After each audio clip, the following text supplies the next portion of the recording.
Hello, and welcome to Living Her Legacy, a podcast that celebrates and serves mamas who are choosing to live their best lives after starting their families. I'm your host, Jill Sutton, and thank you for joining today.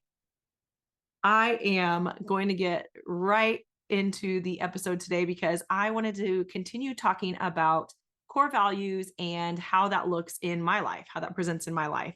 And today I'm going to be talking to you guys about health. Now, this is a little bit funny because I am on week 5 of being sick. Now, when I did this values quiz, it kind of gave me the definition of health as being well-being, fitness, and not being sick. And those who value health take conscious actions to maintain their physical and mental health, right? Mental fitness. They don't really shy away from practice. They are maybe more active in following like a healthy diet or working on improving their nutrition intake. And they're often disciplined enough to add in those, changes, those lifestyle changes, whether it be exercising on a regular basis or eating right, meal planning, things like that. Now, obviously, this is something that I value. It does not mean that I am great at it, but with my background as a physical therapist, health is something that has always been important to me, and teaching health to others. There's a lot of people out there that don't have the basic knowledge or information or resources to get the correct information. There's a lot of misinformation about health. I'm not going to go into all of that. I'm just going to talk to you about kind of 3 things that I'm doing or have done or not doing well recently for my health. So, number 1 is I am actually, when this comes out, I am going to be probably done with Whole30. So, my husband and I decided to take the month of August to do a Whole30. And basically, what that does is it eliminates all kind of like inflammatory foods. It doesn't necessarily mean like a food allergy, but it could be something that if you have an autoimmune disease and it would flare you up, you just stay away from it for 30 days. So this is something we have done several times in the past, and it's definitely like a team effort. There is a lot more meal prep and cooking, and every time I do it, I'm thinking, I need to continue this. I just need to continue this. Why don't I do it? And I don't know, it's not that restrictive. You're still eating tons of food. You're just, there's, for those that aren't haven't heard of it before, there's no alcohols, no grains, no sugars, no processed foods, no dairy.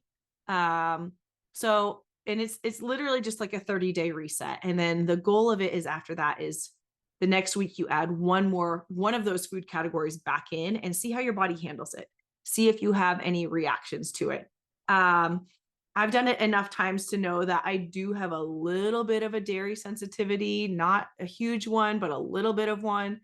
Also, I don't know if it's dairy necessarily or maybe gluten, but I will break out in some eczema sometimes when I come off of one of these and I add food back in. So that's just something to be aware of. It is a really awesome thing to do. I feel like everybody should at least try it once. Like I said, it's 30 days. It's not that hard. I'll link some of the resources below. All the resources are free. They do offer like a book and a cookbook and things like that you can purchase extra. But there are so many free resources out there that you don't have to purchase anything.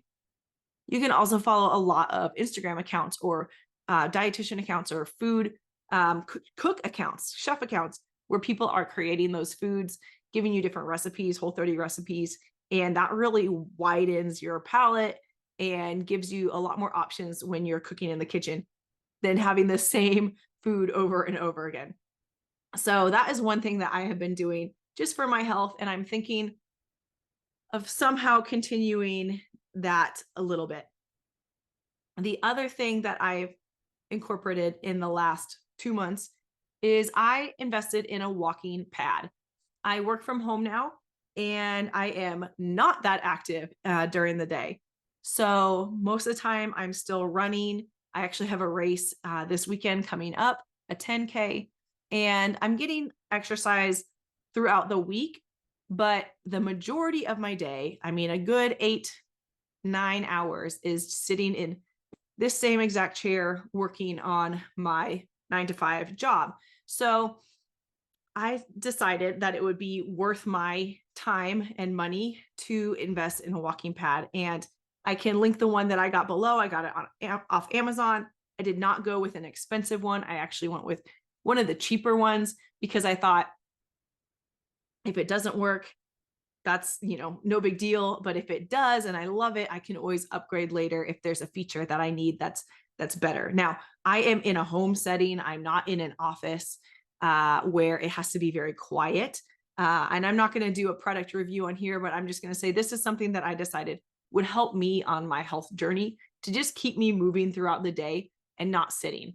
I've been doing a lot of sitting today before recording this, and I can tell like my hips are sore from sitting. So just something to keep in mind. Those small changes really do help your health overall. Okay, so those are two positive things that I've been doing lately to prioritize my health. Here's what I'm not doing. I just told you guys I have been sick. I am on week 5 of being sick. And I am someone who lets my sickness, I guess you could call it, go. I don't address it. I feel like I'll get over it. I'll be fine. Give me a few days. Well, this has turned into weeks. And finally, I have gone to the doctor last week and got diagnosed with what they think is bronchitis. I've finished off my medications and I don't feel any better. I'm still wheezing. I'm still coughing. And like I said, I've got a 10K on Saturday. So that runner mentality is hard to stop. I definitely am going to run and race. You can't tell me otherwise. I'm okay with not PRing. I'm okay with not getting a personal record, PR, if you didn't know what that meant. I'm okay with having to walk some of this race. This is going to be the 3rd consecutive year that my sister-in-law and a friend of ours has run this race together. And it's kind of become a little bit of a tradition. So I'm really looking forward to it. Also, my daughter is going to be running the night before during the expo. They have a kids race. So that's just been really fun for her to see my passion for running and my love for like signing up for these races. And I don't know, I've scaled back significantly since COVID, but even like during pregnancy and after having the kids, I was racing. I would sign up for a race. We'd train for a race. So that's just been something that I love to do. It's a good escape for me. It's something that balances me, giving me that time in the morning to run, just get really tired and sweaty and come in and start my day. I love that. I need that in my life. And that's something that I've been prioritizing, so much so that now that my daughter is in kindergarten and taking the bus, instead of a 5:30 start time, we have all committed to a 5:15 start time so that we are back in time so I can have my daughter dropped off at the bus stop. So anyway, I just wanted to kind of share with you guys a little bit about my life, some of the things that I'm working on as far as health, some of the things I need to work on and need to prioritize.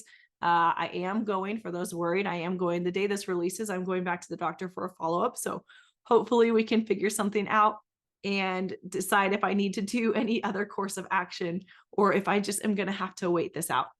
But the next couple of episodes, we're going to still kind of be talking about different core values. I'd love to hear your comments on them. If you guys share the same value, if you have no regard for your personal health, either way, leave me a comment on this YouTube video or follow me over on Jill G. Sutton on Instagram or Living Her Legacy podcast on Instagram.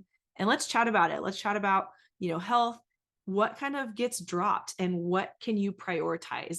Season of motherhood is hard. And I am thankful that I have such a supportive partner in Josh that he will, stay with the kids in the morning so I can run. He has stayed with the kids for a whole marathon training that we did. I think it was like, I literally think we maybe trained for about 24 to 25 weeks for a marathon. Every Saturday we were up early running.